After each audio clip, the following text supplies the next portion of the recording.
Public sector के bank IDBI को बेचने की प्रक्रिया में सरकार लगी है। कुल मिलाकर सरकार और एलआईसी बैंक की 61% की हिस्सेदारी बेच रही है। वहीं इस बीच आईडीबीआई को लेकर एक अच्छी खबर आई है। डिसइन्वेस्टमेंट यानी विनिवेश की प्रक्रिया के बीच चल रहे बैंक के लिए वित्त वर्ष 2022-23 बेहद ही बढ़िया निकला।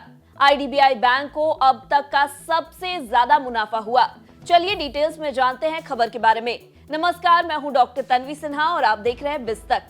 सरकारी सेक्टर के आईडीबीआई बैंक के लिए वित्त वर्ष 2022-23 अच्छे दिन लाने वाला रहा है। बैंक ने वित्त वर्ष 2022-23 की आखिरी तिमाही के नतीजे जारी कर दिए हैं। जनवरी मार्च में बैंक का शुद्ध मुनाफा 64.1% बढ़कर 1,133 करोड़ रुपए रहा है। वहीं पूरे वित्त वर्ष में ये 3,645 करोड़ रुपए रहा है, जो बैंक कमाया अब तक का सबसे ज्यादा मुनाफा है। एक साल पहले यानी वित्त वर्ष 2021-22 की समान तिमाही में आईडीबीआई बैंक का नेट प्रॉफिट मात्र 691 करोड़ रुपए रहा था।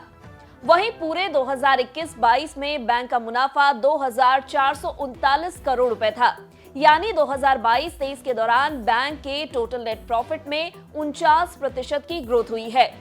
मार्च की तिमाही के लिए बैंक की नेट ब्याज आय 3,269.60 करोड़ रुपए रही है।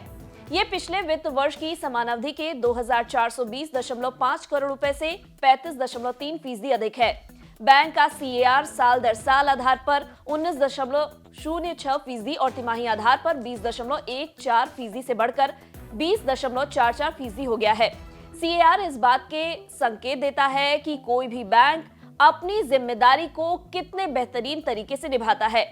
आईडीबीआई बैंक का प्रोविजन मार्च तिमाही में सालाना आधार पर 47% और तिमाही आधार पर 26% बढ़कर 983.63 करोड़ रुपए रहा है। आईडीबीआई बैंक ने दिसंबर की तिमाही के एनपीए 13.82% के मुकाबले मार्च की तिमाही में 6.38% के साथ अहम सुधार हासिल किए हैं। वहीं बैंक का नेट एनपीए एक तिमाही पहले के 1.08% से गिरकर 0.92% हो गया। ये साल बैंक के शेयर होल्डर्स के लिए भी बढ़िया रहा है। बैंक की ओर से 8 साल बाद अपने शेयर होल्डर्स के लिए डिविडेंड का ऐलान किया गया है। बैंक हर शेयर होल्डर्स को 10% का डिविडेंड देगा, यानी 10 रुपए की फेस वैल्यू वाले हर शेयर पर 1 रुपए के हिसाब से डिविडेंड शेयर होल्डर्स के खाते में क्रेडिट हो जाएगा। बता दें, वित्त मंत्री निर्मला सीतारमण ने फरवरी 2021 में बजट पेश करते हुए आईडीबीआई बैंक के अलावा 2 और सरकारी बैंकों के निजीकरण का ऐलान किया था, लेकिन कोविड की वजह से मामला अटक गया था। लेकिन अब सरकार की आईडीबीआई बैंक में अपनी हिस्सेदारी बेचने की प्रक्रिया जोरों शोरों से चल रही है। उम्मीद जताई जा रही है कि आईडीबीआई बैंक की विनिवेश की प्रक्रिया मौजूदा वित्त वर्ष फाइनेंशियल ईयर 2023-24 में पूरी हो जाएगी।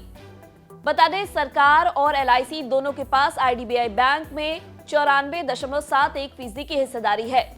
इसमें केंद्र की हिस्सेदारी 45.48% है, तो वहीं एलआईसी का हिस्सा 49.24% है। सरकार ने 7 अक्टूबर 2022 को आईडीबीआई बैंक के एक्सप्रेशन ऑफ इंटरेस्ट के लिए बोलियां आमंत्रित की थी। कुल मिलाकर सरकार और एलआईसी मिलकर आईडीबीआई बैंक में 60.72% की हिस्सेदारी बेच रही है। डिपार्टमेंट ऑफ इंटरेस्ट ने कहा था कि संभावित खरीदारों के पास 22,500 करोड़ रुपए की न्यूनतम नेटवर्थ होनी चाहिए। इसके अलावा एक कंसोर्टियम में अधिकतम 4 सदस्यों की अनुमति होगी। साथ ही सफल बिडर्स को अधिग्रहण की तारीख से 5 साल के लिए इक्विटी पूंजी का कम से कम 40% अनिवार्य रूप से लॉक करवाना होगा।